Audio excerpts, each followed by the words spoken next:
well, welcome to the pre-show for Steer the Line. Jeremy, how are you? I'm doing well, Loud. How are you? How are you, Christian? I'm doing well, Jeremy. How you doing, Loud? Doing good. Where the hell is Rocky? Oh, He's here somewhere. He is. Hey, look who decided to show up. I've been back here waiting for someone to let me in. It says, Hey, you know where the echo's coming from? Is from you two. Who two? The two Giordanis are echoing. Neither Jeremy or I are. Are you guys in the same space? No. Wait. Okay. Well, I'm getting an echo from you, and I'm getting an echo from Rocky. Of course. So, just saying, we love technology. Oh, yeah. Oh, especially when it works like this. For people tuning in, if they're wondering why we just jibber jabber right now, it's because we also go live on the radio at 5:03. So we got to kind of hang out and do a whole lot of nothing until. Well, that's kind of you kind of got the pre-show going on here. You get to see the behind the scenes as everybody's getting ready. You get to watch us check our sound. You hear an echo? You still get an echo from me because I'm getting an echo from Lou. Yeah. Only. Well, looks like we'll be dealing with the echoes for another week. By the way, everyone needs new mics. Speaking of echoes, I had a meeting today with a different sports book here in the Pacific Northwest. Yeah, what? I have a meeting with them on July 1st to talk about a partnership. So, Yes. the first one didn't work the way that I wanted.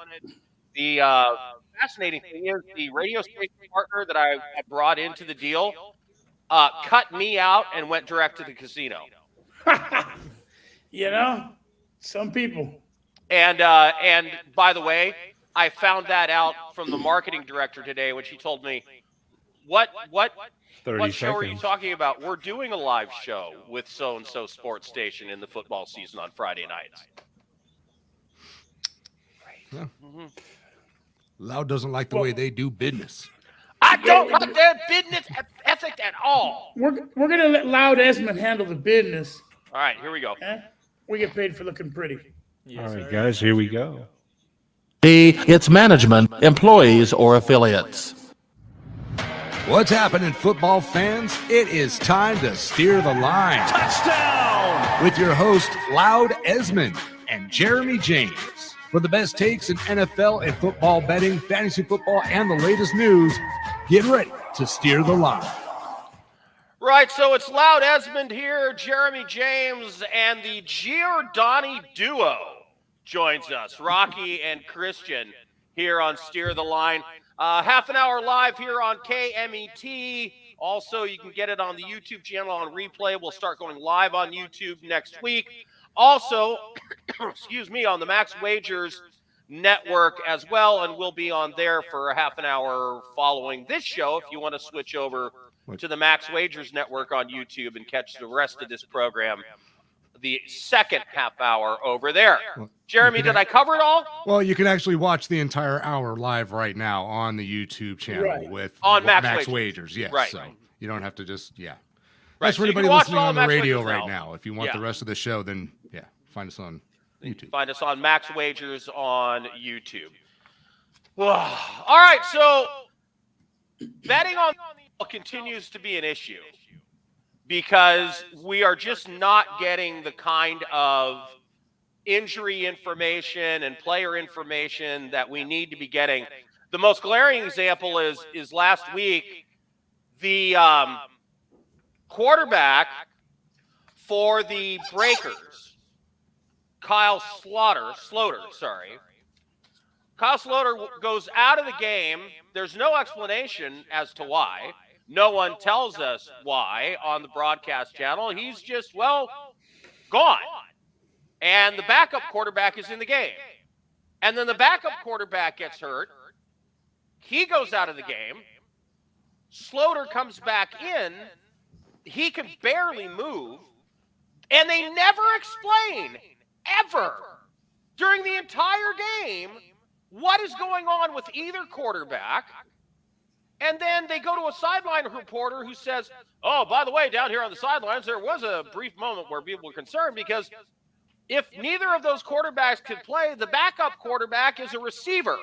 And when I asked which receiver it was, they said, well, we'd have to figure that out. What? How am I supposed to, how are you supposed to know what the hell is going on when there's no reporting? And then this week, when you look at the reporting that Fox does on the USFL, there's no reports on injuries. There's nothing. So I don't know who's going to play quarterback for the Breakers. I do have them in my picks for an entirely different reason. But, man, Rocky, they got to clean that up, right? Yeah, Vegas is still setting lines. So they must be enjoying this. It's kind of a different sort of a bet, kind of flip a coin for $100. Let's just bet the team we like and see what happens. There's a lot of, as we've talked about before, a lot of special teams mistakes, muff punts, fumbles. It makes for a lot of fun football. As long as you're not betting the house, I think it's still fun to bet the USFL. But yes, they have to take issue with it. It's important. I can't believe that Las Vegas hasn't put their foot down on their neck as yet. So somebody must be having fun with it in Vegas. That's all I know. Well, the thing is this. Fox has their own proprietary Fox Bet where they're pushing betting, and then they own the league. So it does present a conflict of interest, right, Christian? Yeah, it obviously represents a conflict of interest. So and then I'm wondering, is Fox Bet getting injury information? Is Vegas getting injury information? Are other sports books getting injury information that the regular bettor, the square, isn't getting? Because that's an unfair advantage and why Jeremy doesn't like betting on sports. We all love betting on sports, just differently. For Jeremy, it's fantasy. Yeah, you know me, Loud. It's fantasy. I put my money in the long run because I enjoy the game, and the winning is just, cherry on the top. Anyway, I do have some USFL picks. The funny thing this week is the Generals are going to play the Stars, and then the Generals are going to play the Stars in the first round of the playoffs next week. The game that they are playing, in fact, none of the games that are left will have any effect at all on the playoffs. So there's nothing for anybody to play for this week at all, really. And so when the Generals face the Stars this week, if I'm the coach of either team, I'm resting everybody that matters, and I'm not showing them anything in terms of strategy, how I'm really going to play the game next week, because this game is totally meaningless, and the playoff game is next week. So I am not putting any shekels on that game at all, because who knows? And then the Maulers and the Panthers take on each other in what I have dubbed the USFL Loser Bowl. Yes, these are two teams that have 3 wins between them. So when two bad teams play each other, especially at the end of a lost season, who knows what the motivation is? Who knows who's going to play? And I don't want anything to do with either game. Rocky. Yeah, the Who Cares Bowl. There's a lot of those that come around at the end of the season when guys have been played for. As far as the other matchup, where they're playing this week and then they're playing again in the playoffs. The underdog in that game, I promise you, is going to come out and try to beat them up. Like you said, there probably won't be a lot of the starters in there. To force them to come out for pride and try to show their hand, maybe play some starters, maybe get one injury, or at least show them some kind of a game plan. So I think I would take the underdog in that game. If I was going to bet it, I'd take the underdog in that game. As far as the underdog, they're going to be the underdog in the playoffs. You follow me? So I see what you're saying.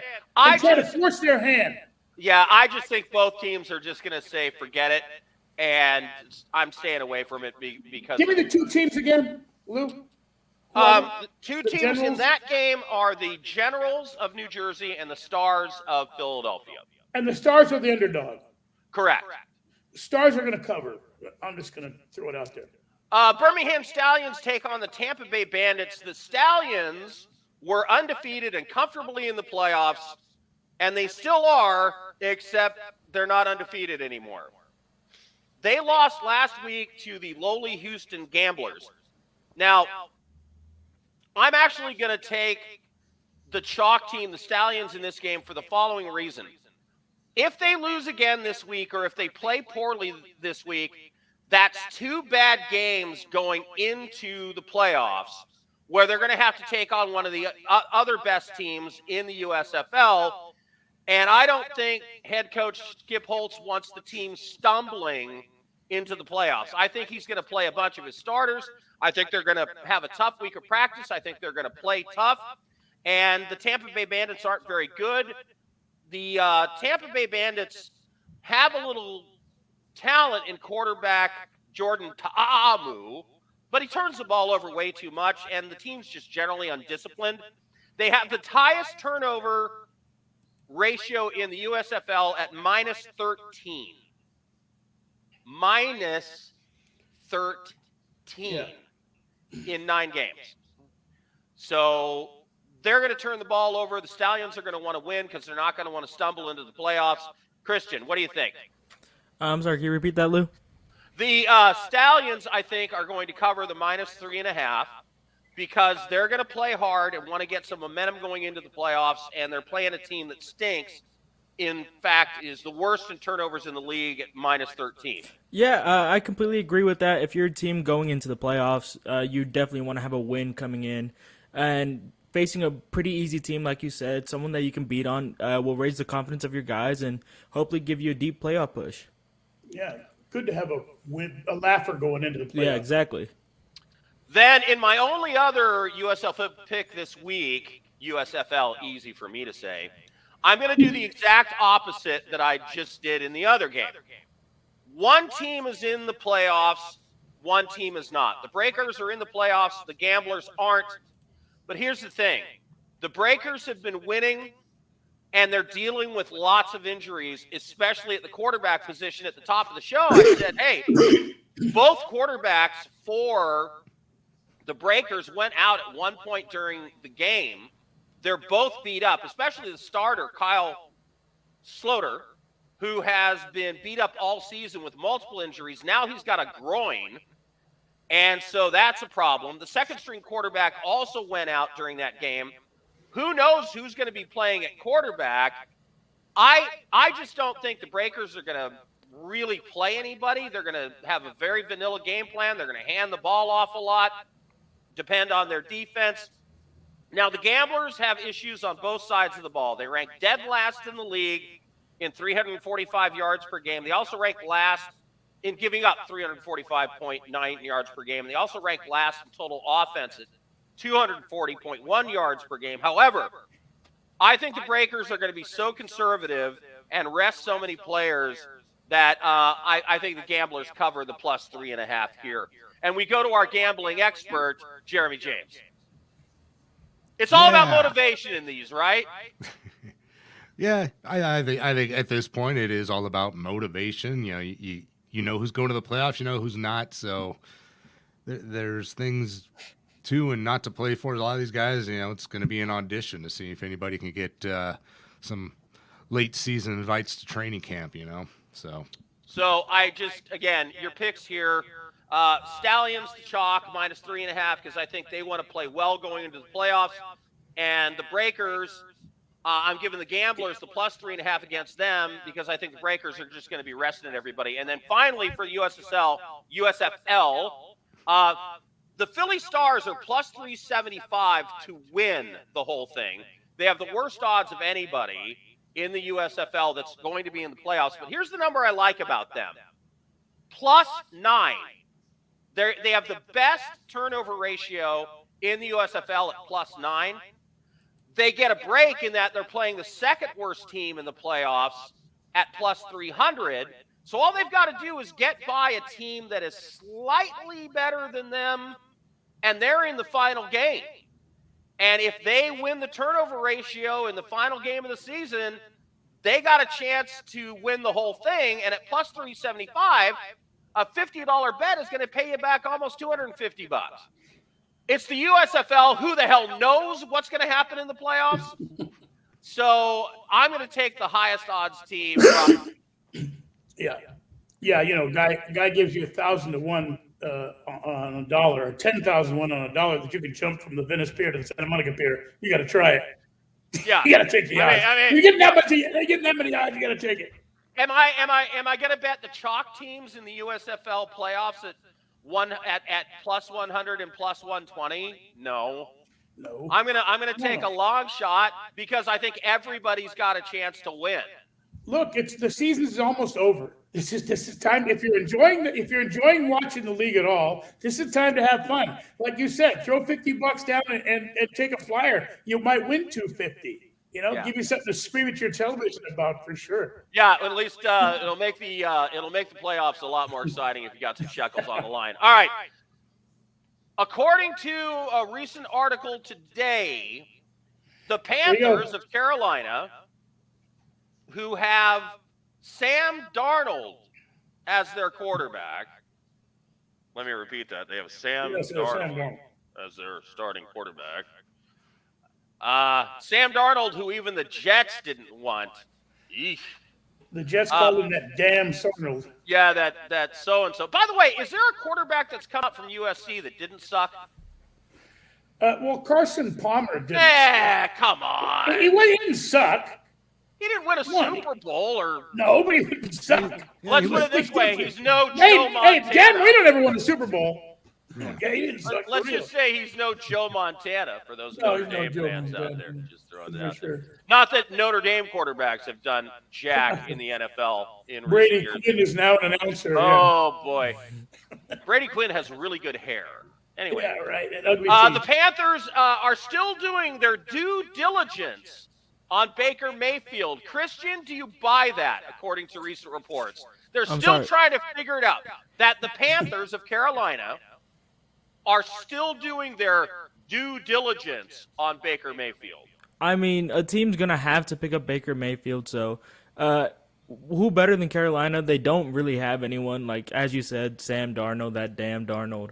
He's not he's not the guy for Carolina, but I don't think they're even part for contention this year for even a playoff spot. So in my head, it doesn't make sense for them to go after a quarterback like Baker Mayfield unless they just want to put butts in the seats. So you say stay with Sam Darnold? I mean, if you're going to embrace the tank, embrace it. That's what you got to do. Well, if you're going to stick to the suck, I guess that's the plan. If you're going to suck, you better suck. Jeremy, do you think Baker is still going to be there, say, by the preseason in Cleveland, or is he somewhere else? I don't. Before Baker, who did they draft in Carolina? They got one of the quarterbacks. Yeah, but he's not ready. He's it's going to be. It's probably going to be him or Sam Darnold in New York, because I'm thinking there is going to be no Deshaun. Oh, see, Watson. This plays into this. Okay, so let me read this report. Hang on. Cleveland's let me read this report because this plays into it. According to recent stories, Deshaun Watson is likely to be suspended for the entire season. Let that sink in. He is likely to be suspended for the entire season. And let me just say, there was somebody on this show started saying that a few weeks ago. Who was it? I can't. Rhymes with crowd, I remember, was the guy's first name.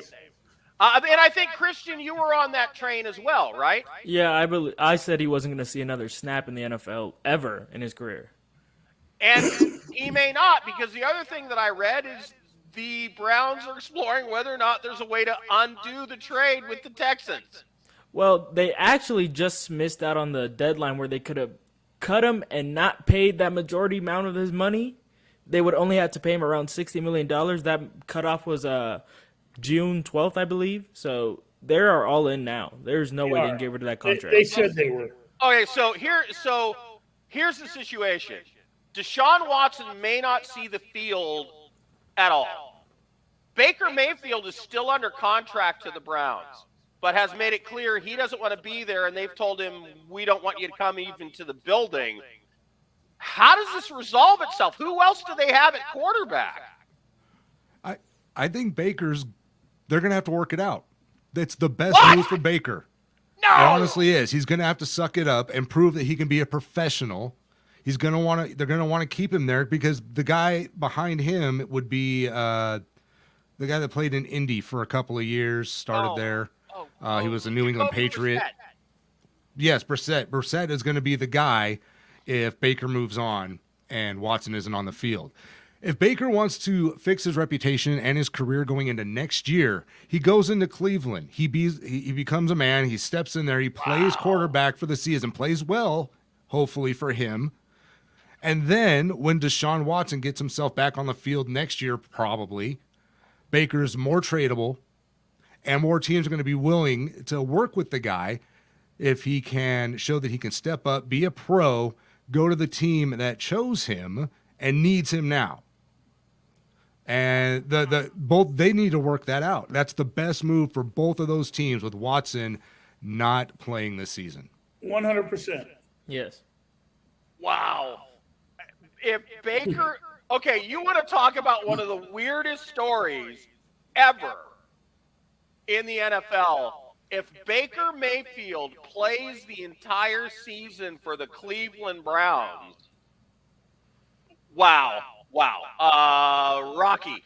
It's a business, and Jeremy's 100% right. Look, Baker Mayfield is a professional football player, right? He doesn't get paid for standing around doing tweeting or Instagramming or nothing else. He gets paid to go out and throw a pigskin. Now, if Deshaun Watson does not take the field, and by the way, Deshaun Watson might get suspended, but I'll bet you $100 on my left nut that it's with pay. He gets all that money. Christian knows this situation better than everybody. He gets his signing bonus no matter what, and then this year he was only scheduled to be paid $1 million, right, Christian? I believe it was something near that, but his entire contract is fully guaranteed.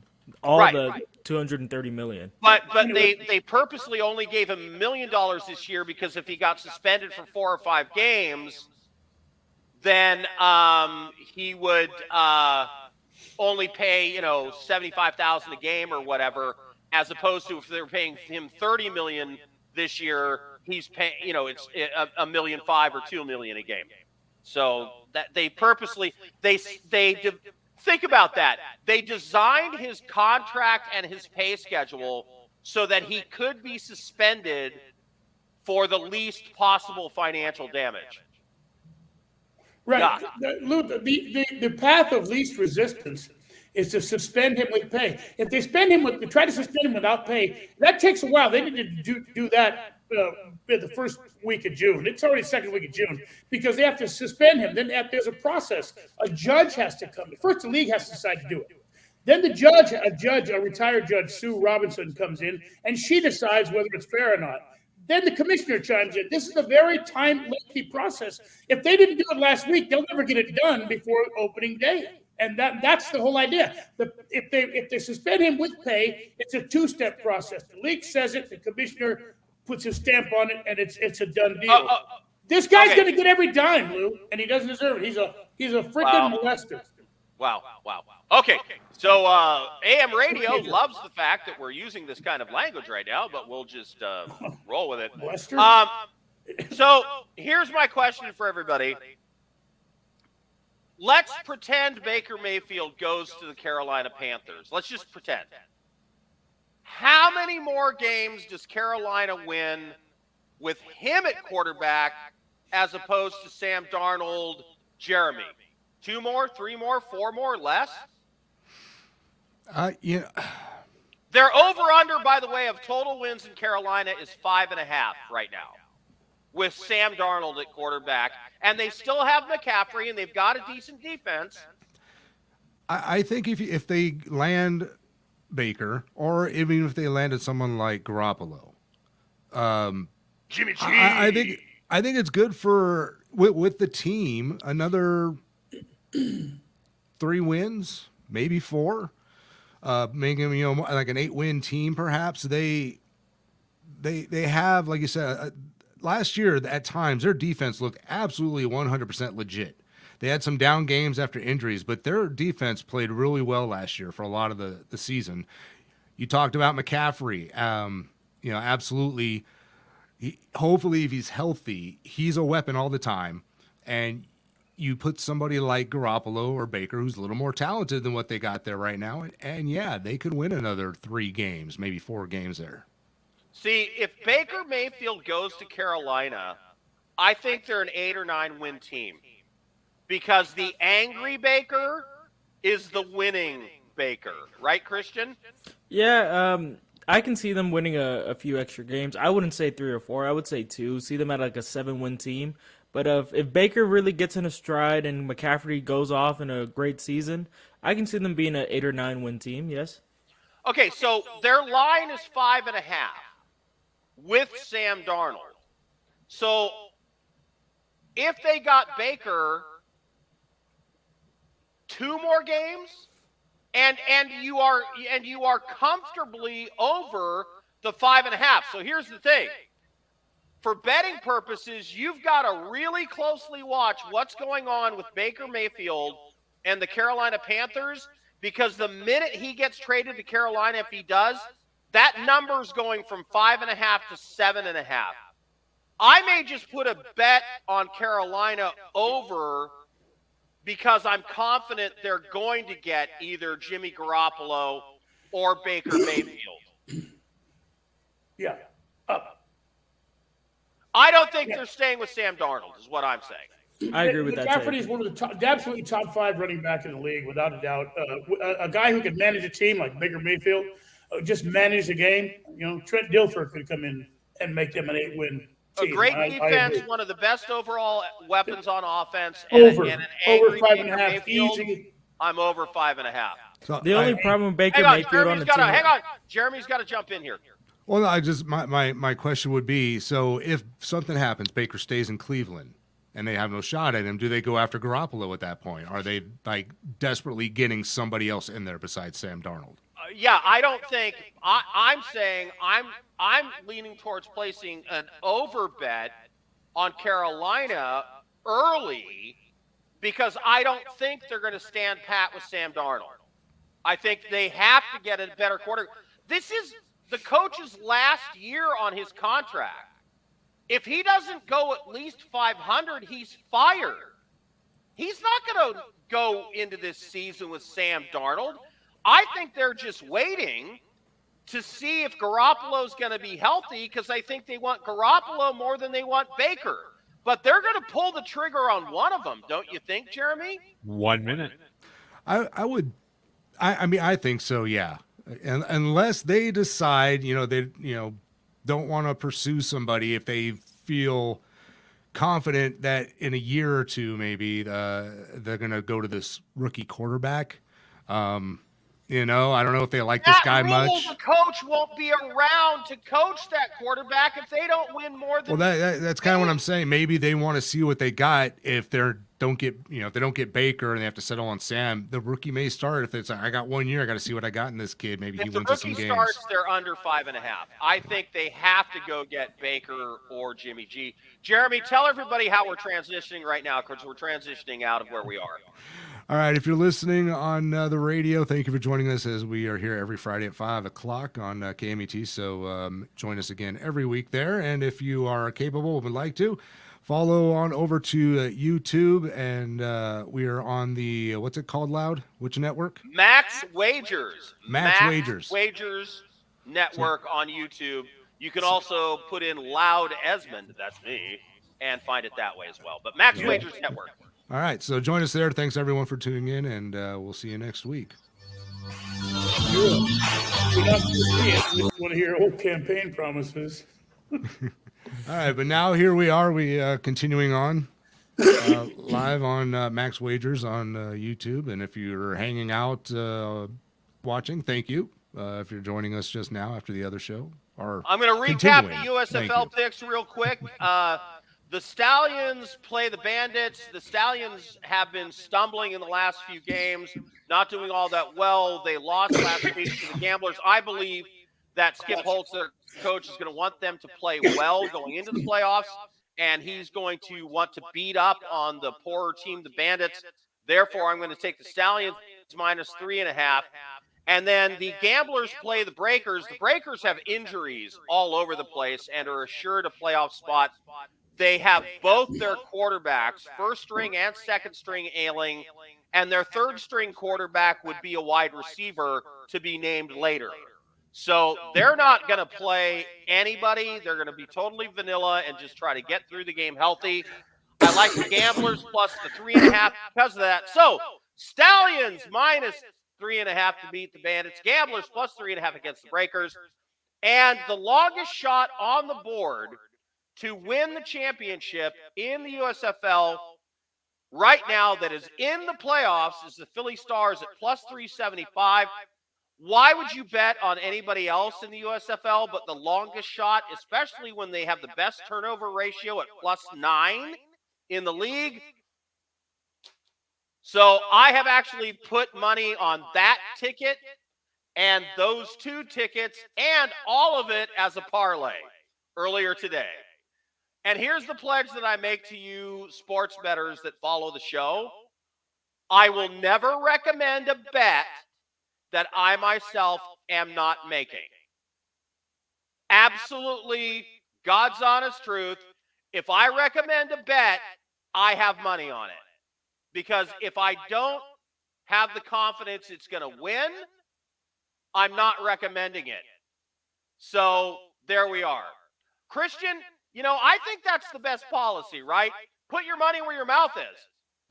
Yeah, always put your money where your mouth is. If you can't walk the walk, don't talk the talk, I think there's a lot of people out there in sports prognosticating that talk a lot of stuff, and I don't think they're betting on the games that they are actually prognosticating on, and that I don't do. If I'm not betting on the game, I don't recommend it, and I'll show you the tickets when they cash or don't cash. Jeremy, how are you, my friend? I was muted for a moment. I'm doing great, Lou. Wow. You have a Raiders update for us? Yeah, Well, by the way, just so everybody knows, Jeremy follows the Raiders for us, Rocky follows the Rams, and our Seahawks reporter is Christian. So every week we're going to... Sorry, cough drop. I'm so glad this is week 2 live on Facebook, on YouTube. I'm so glad. Imagine a better introduction. How do you do a cough drop? How do you get rid of it? How do you get rid of a cough drop? How do you get rid of a cough drop? Turn around. There's a way. We don't face the camera. There's a way to actually turn your camera off. Yeah. Just, I can always. I honestly, I thought it way. was a barf bag. I thought that's what I was seeing was my little cough we were drop. on an airline.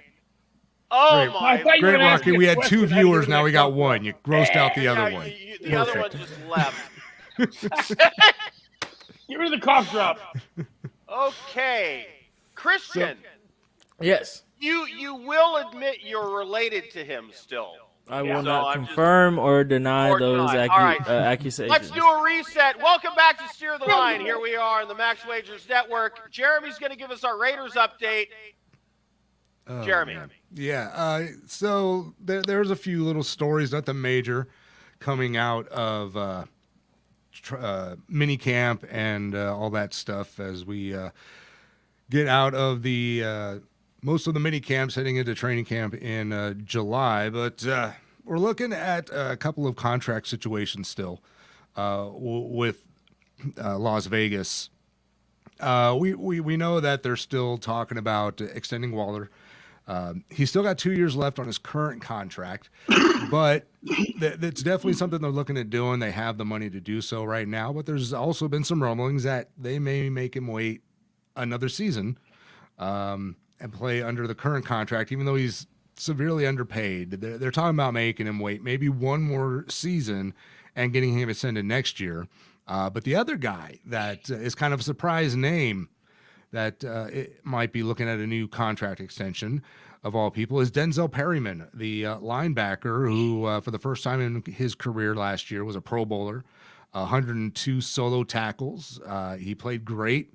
Vegas brought him in late in the offseason when they had some injuries and turned out really well for him. And there was kind of some questions about whether or not he would be the right kind of linebacker in the new scheme under the new defensive coordinator. But apparently after these mini camps especially, they love the guy. Now they're talking about signing the 30-year-old to maybe a 2-year extension, which if he keeps playing the way he is, I'd be absolutely fine with that. But I got to say, one of the stories that is floating around out there that makes me wonder a little bit about what's going on with the Raiders' backfield. Apparently, Jacobs has not been on the field at all during mini camps. Has not been on the field. Was not on the field during mandatory mini camp either. He's been in attendance, but he's not been practicing or doing anything physical other than some working out. And word is that they may not see Jacob as a cowbell heading into this season, kind of back. That that is the way Josh McDaniels, coming from the Patriot way, running backs are disposable. Yeah, so, they got a lot of them back there. I mean, he brought Brandon Bolden over from right. New England. They still got Drake there. They drafted Zamir White, the young guy. They got a couple of other guys still on the roster. They don't want to get Zeke Ellioted, right? They don't want to have to pay a guy a bunch of money. I mean, I'll get to that because I got a Dallas Cowboys thing that I want to do later. But so Jeremy, the big thing there is maybe Jacobs is not going to be as featured as he was previously in the past couple of years. No, it looks like he may not, unless he comes out just guns a-blazing and really tears it up this season. I have a feeling it's going to be a lot like what we're used to seeing in New England. Hot hand gets the ball, and you're going to see, 4 or 5 different guys carrying the ball throughout the season. So, just a side note, I know it's early in the draft season, but I see, Josh Jacobs going in people's drafts as early as a 3rd round, and that's insane. No. Do not do it. This is a guy you may want to maybe as your 2nd or 3rd back, and you might use him as a flex once in a while when he has a good matchup, but he is not somebody you can depend on going into the fantasy season this year. All right, Christian, you're on the Seahawks. One of the most talented receivers in the NFL is an issue now.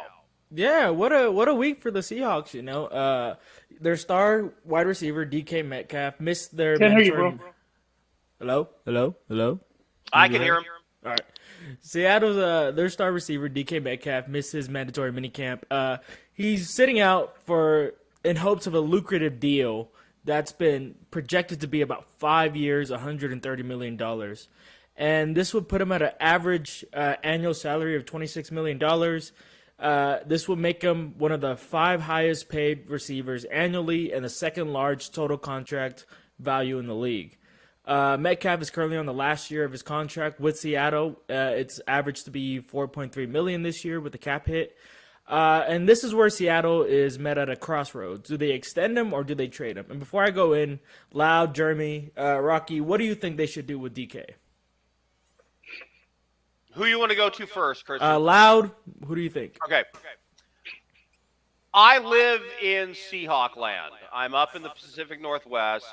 And DK Metcalf is a physical freak, but he also is something of a mental case.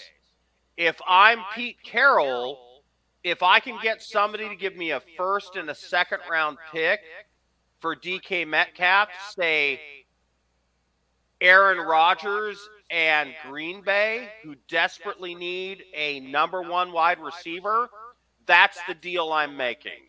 Rocky. Yeah, I think DK Metcalf's going to stay right where he's at. I don't think the Seahawks will let him go. They'll work it out. So if we're talking about the Seahawks still, by the way, I didn't hear a word Christian said. So I'll play it back later. If you're Pete Carroll, if you can get a 1st or a 2nd from a team for DK, do you trade him or do you extend him at max receiver dollars? It really depends on what you think your team is right now, what you think your team is going to be over the next couple of seasons.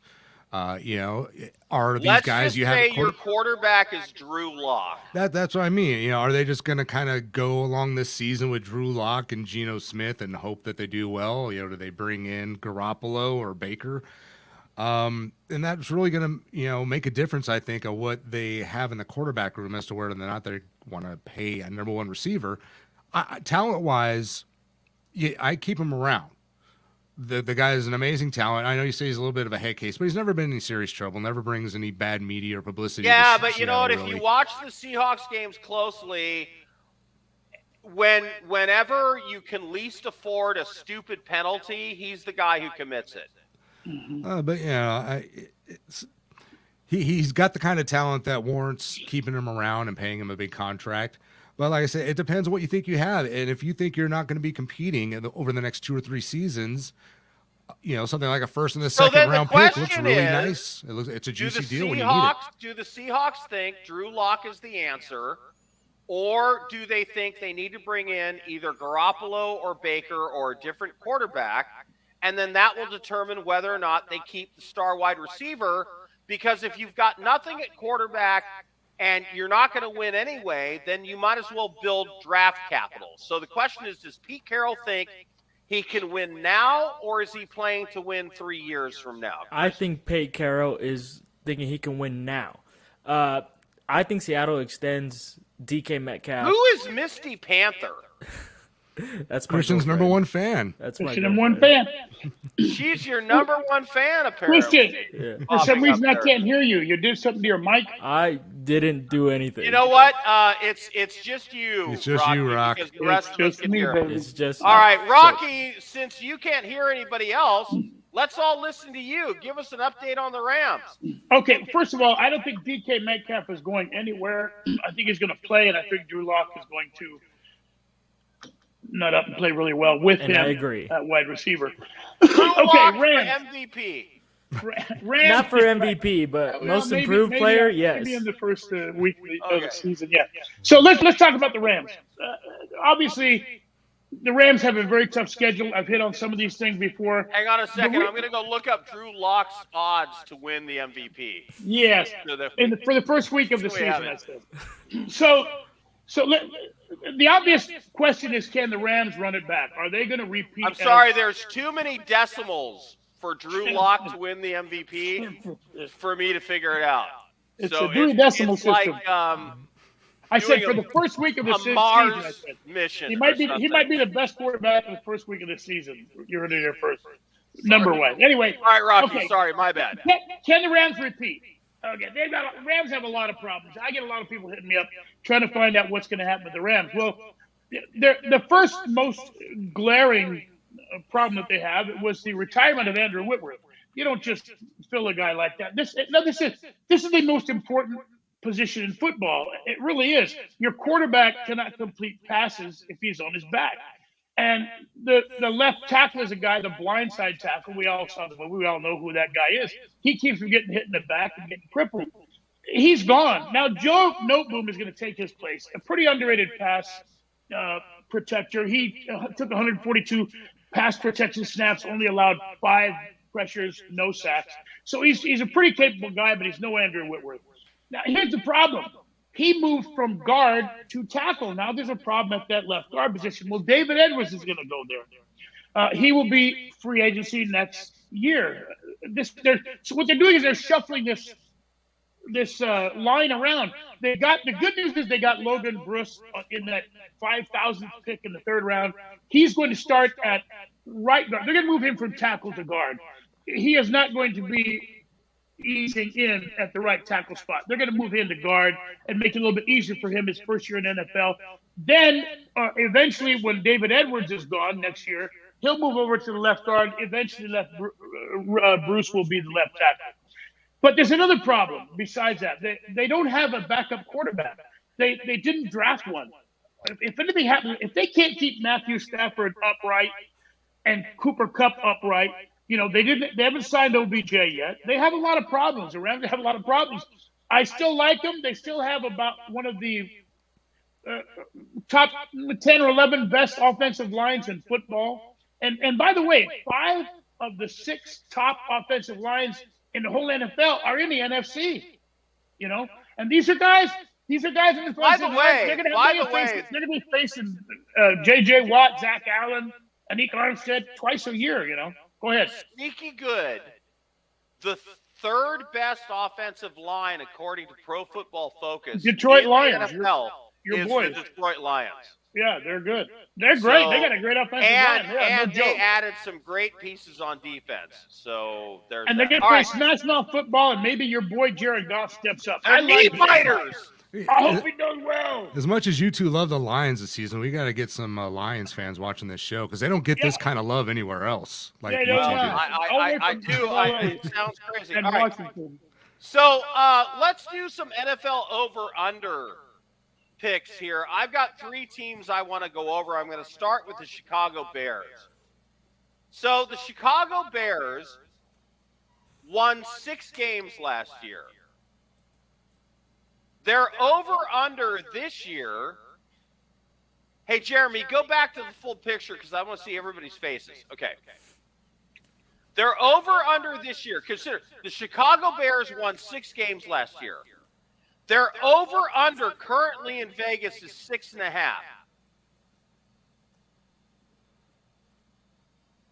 They have Justin Fields as their starting quarterback. Give me that barf bag that Rocky was dealing with earlier. Their running back, David Montgomery, is a nice player, but I had him in fantasy football last year, and he consistently disappointed. Their best offensive weapon was Allen Robinson. He's gone. To the Rams. Rams. Their best defensive player, Gone. at least everybody said so, was Khalil Mack. He's gone. And they're going to win a half game more this year than they did last year? Rocky? Not only that, but I think they're going to let. And they have a new head coach. Quinn's going to be out of there too. They're going to lose another one of their better defensive backs. I think he might end up signing with the Rams if they can work something out.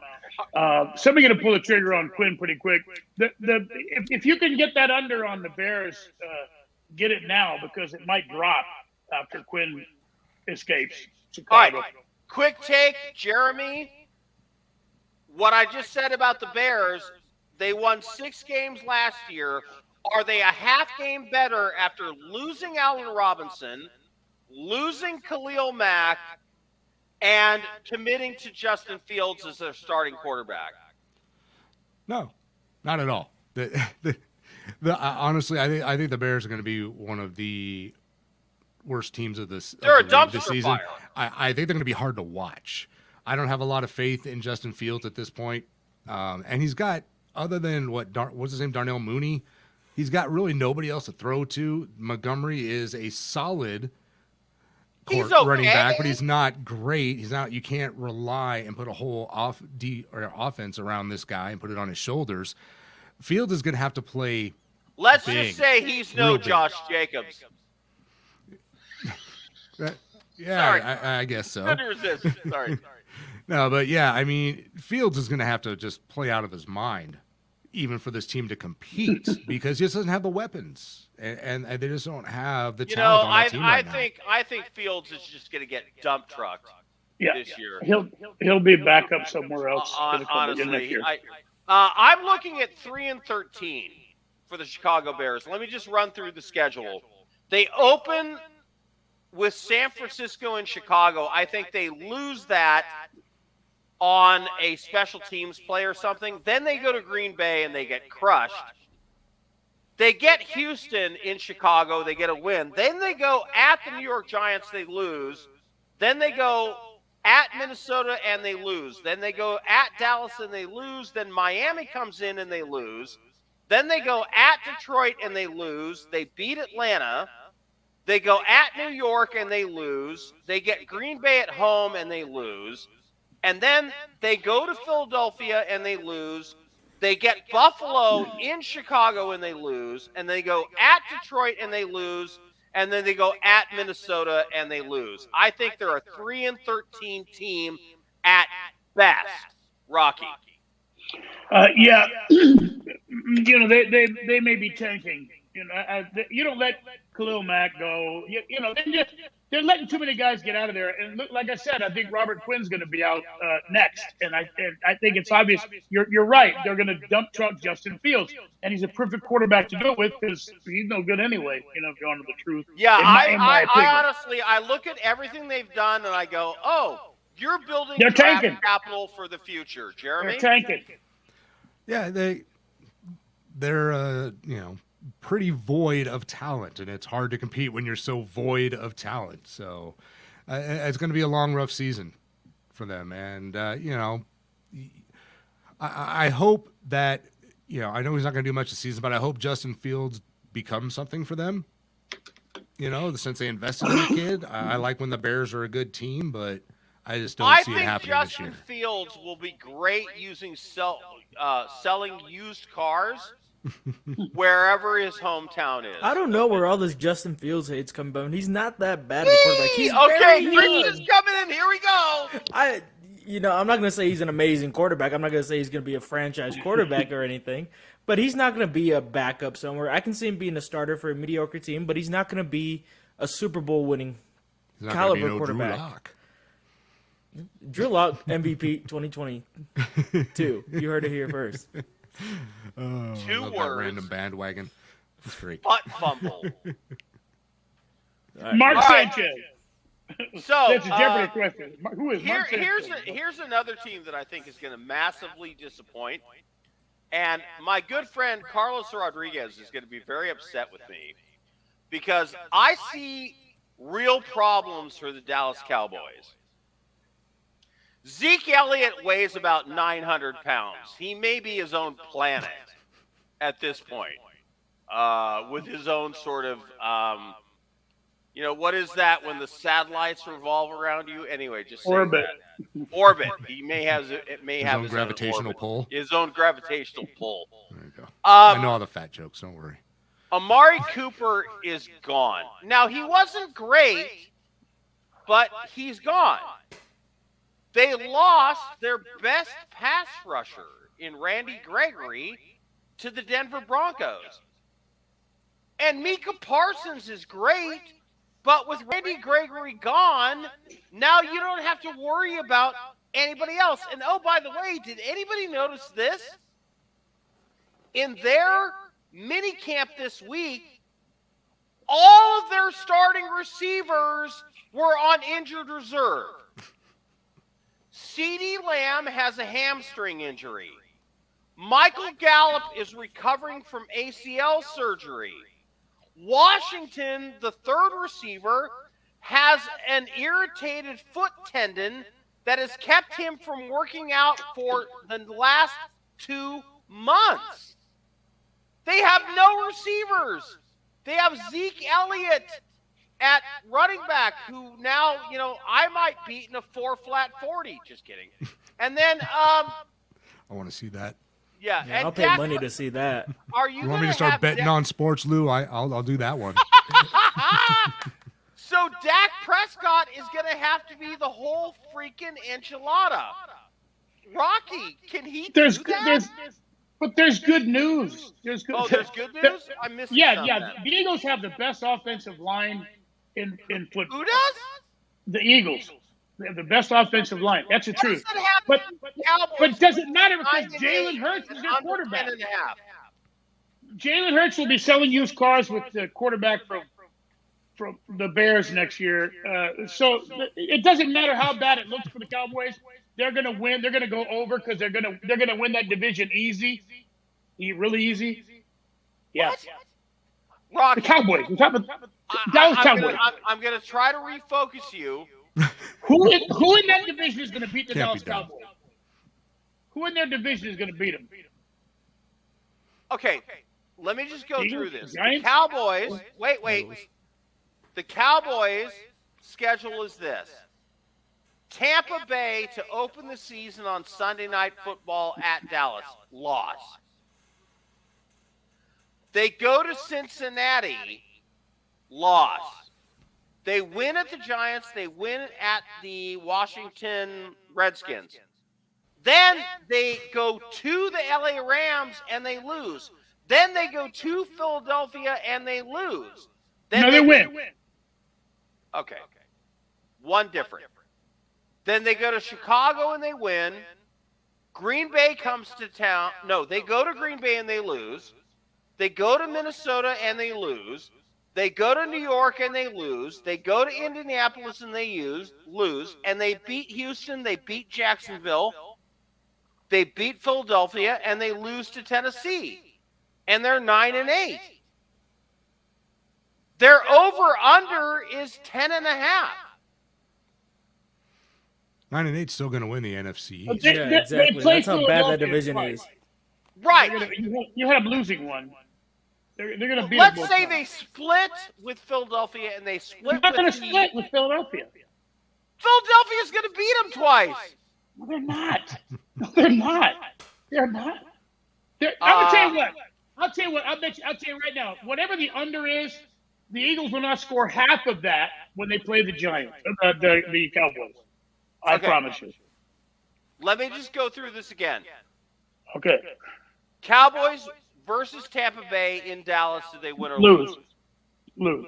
Cowboys versus Cincinnati in Cincinnati. Do they win or lose? Lose. Cowboys against Giants on Monday Night Football at New York. Win. Cowboys versus Washington, early game, doesn't matter. Win. At Rams. Lose. At Philadelphia. Win. You have losing that one. At Chicago. Win. At Green Bay. Lose. At Minnesota. I think they beat Minnesota, but let's just say they lose. I already have them winning that game. At New York. Okay. They win. They beat New York. They're going to sweep New York. They're going to sweep New York. They're going to sweep Philadelphia. I'm telling you. Defense. Indianapolis. Now, see, I like them in that game, too. You have them losing that game. I think they win that game. Okay. Cowboys are not going to be that. Listen, Ezekiel Elliott is is probably the second best running back in the league behind Derrick Henry. He's the Jonathan second best Taylor. back on Jonathan his team. Taylor. Jonathan He's Taylor. serious. Yeah, Zeke at this point is not even as good as Tony Pollard. Zeke's not a top 10 running What back happened? anymore. What do you do? What happened to him? He blew up. He's like, what? I promise you, He Zeke's might weigh numbers will be great. 785 No, pounds. isn't it? He weighs Well, I haven't seen 295. it. I didn't realize he put it I in don't, the I weight, don't know but if he's I'm quite saying, that big, but I mean, You know, he's just- he's one of the top 5 running backs in the league for sure. Still, we'll see. I No. promise you. He said, I was chubby. I was chubby. He's a pudger. He's a Nobody's pudger. that- He's pudgy. Look, Cowboys aren't winning 10 games. You know, I agree with I agree with Rocky. They will win that division just because it's that bad. They'll win 10 But games. might win that that take division, on but they won Ezekiel 10 Elliott, They're going to win 10 games. I They can get see them. 6 in their division. I don't understand the Philly hate. I gotta say, they were a playoff team last year that got Yeah, better I agree. on defense I agree. and Who's their offense. quarterback last year? It was Jalen Hurts. Jalen Hurts. And they made the Yeah, playoffs. And they got better this year. They got him A.J. Brown and another offensive Who else lineman. made the playoffs last year? Oh, The my God. Washington The Cowboys Commanders. are going to get their I thought ass Philly made the handed- playoffs. Oh, what? Yeah, they they did. did. Yeah. Yeah. So they Cowboys and they are- improved Oh, God. in a bad division. So I just don't get all the Cowboys are Philly gonna hate. get their ass. The Cowboys lost Amari Cooper, Randy Gregory. Their offensive line is a mess, And they got no cap room. and they've got no cap room, and their running back is a balloon. And with A.J. Brown, Philly has the best wide receiver in that division. Yeah. No, Yeah, in that division, yeah, I can agree Yeah, with that. He's a in that top 10 division. receiver in the league, no doubt. So Cowboys at 10.5 wins. Oh, no freaking way. I can see that just because how Dak about we just Prescott put it carries down them on his to back. Dallas has a better record than Philly at the end of the year. But Dallas Carson goes to Wentz. playoffs, Philadelphia Who does not. cares? Who has a better They're in the win? same division. We're talking about the Cowboys. We're talking about who goes That to the doesn't playoffs. matter. What we're talking about is betting. Are the Cowboys Right. going to win 10.5 games or not? They're going to win And 10. my answer is F no. They win 10. All right, guys. We got to wrap. It's that All time. right. All right, everyone. Thank you, Rocky, Christian, Loud, everyone who joined us on the show, either on the radio or here on YouTube. We'll be back next week. You'll be able to find us at all the usual fun spots for Steer the Line at 5 And I o'clock know Pacific I time. love fun spots. Yes, all the fun spots. So we'll see you then, love guys. And We fun are. I got to close here. We are out. Where our clothes go? Here it Thank is. you very much. No, that's sir. not it. We'll see you Friday. Christian, Guess I don't have couldn't a hear word close. you said. So we're just gonna end it. Bye. We're just gonna close it. Okay, Bye. here we go. See ya.